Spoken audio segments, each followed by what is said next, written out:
Welcome to the Severed Floor. Nautilus Files here, and it's time for part 2 of Severance Theories. In this episode, we're going to talk about them kids. No, not those kids.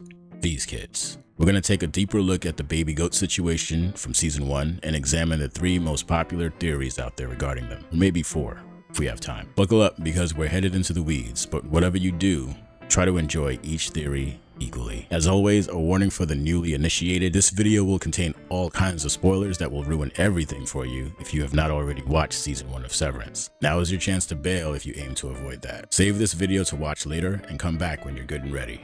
You've got finger traps. Okay, time to dive. So, the infamous baby goats. The scene begins with the pair of Mark and Helly meandering the maze-like halls of the Severed Floor when they hear the bleating of a baby goat. What I want is for her to wake up while the life drains out of her and to know it was me who did it.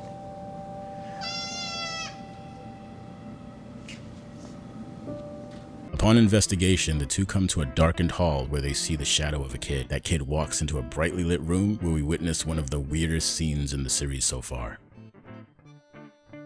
Where do I even begin? Easily the most bewildering moment that gives birth to a tangled mess of questions and confusion. But this is Nautilus Files. I jump in it. So first, let's take stock of what we do know. The first thing, of course, is the goats. There are several of them, various sizes and coat. There's a fenced-off portion of the room filled with hay behind a small fence. There's a very stressed-out individual in a business suit bottle-feeding one of the kids. He's sitting on a miniature replica of a barn and grain silo that is completely white. There are feeding tubes coming from the ceiling, and if you look closely, you can see white liquid in the tubes, probably milk. A man is wearing what looks like a butcher's apron. The man seems a bit high-strung and tells Mark and Helly that the goats are not ready, and he yells at them to leave. Interestingly, he is not curious about them in any way. Oh, and of course this little tidbit. There appears to be a mural painted on the wall, but it's hard to see unless it's enhanced through Photoshop. Take a look.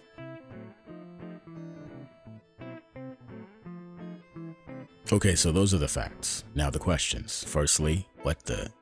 No, seriously. The obvious question is, what are the goats for and why are they in this room? And why is this man in a suit bottle feeding them? There are some good theories out there in the subject. I should preface this with the fact that it is confirmed that the writers added this scene before they had an explanation for it. It's also been confirmed they worked out some answers for us, and we'll probably get those details in season 2.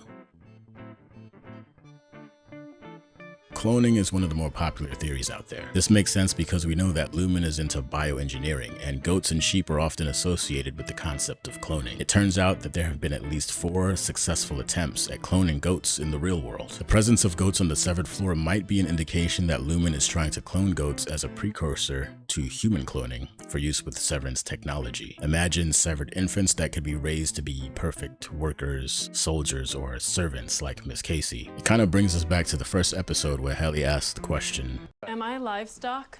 Did you grow me as food and that's why I have no memories? Do you think we grew a full human, gave you consciousness? I don't know.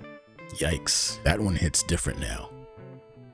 But of course, Helly is not a clone, and neither is Miss Casey for that matter. Like animal cloning, humans would age up naturally. They would not be created as adults is the point. So it's not likely that Lumon is somehow spawning full-grown humans. A complement to this idea is the theory that MDR is part of a project meant to create perfect personalities to be used in eventual cloned humans. So it's possible that these baby goats are clones, and our goat keeper is in charge of keeping an eye on them until they are ready for some part of the chip-to-clone process. The idea seems pretty plausible to me, although it does have some problems. One issue is the whole setup. It seems a bit sloppy or poorly planned out for a corporate cloning project. That room was not properly set up to rear goats or any barnyard animals for that matter. Have you been to a petting zoo? Goats are destructive, they poop like crazy, and then of course there's the odor. Not something you want to do in an office space. The whole thing seems a bit thrown together, and maybe that's because it was. It could be that Lumon is using these goats to test out severance chips, or that they act as surrogate hosts at some phase of the process. Goats are famous for having really good memories, making them ideal candidates for severance chips. Another theory I've seen floating around is the idea that MDR's job is to refine the chips that are in the goats. So those names we see on the refining projects might be the names of the goats or the chips that are in the goats. Then once the chips are fully processed, they are removed, quote unquote, hence the butcher's apron. Goat guy might be screaming that they're not ready because he's developed an attachment to them and isn't ready to send them off to slaughter. This theory says that the goats are just another standard cultist trope of animal sacrifice. Historically speaking, goats have always been popular animals for religious sacrifice, and since Lumon operates much like a religion, this might be imagery meant to evoke that idea in the mind of the audience. So in this scenario, Goat Boy is preparing the goats for the ritual, and the help showed up way too soon. This theory makes a lot of sense if the apron is meant to be a butcher's apron. The only question I would have here is, why are there so many goats? I mean, how many sacrifices do you need, or how often are you doing it? I think it's more likely that they're using them for meat. I mean, just to be eaten.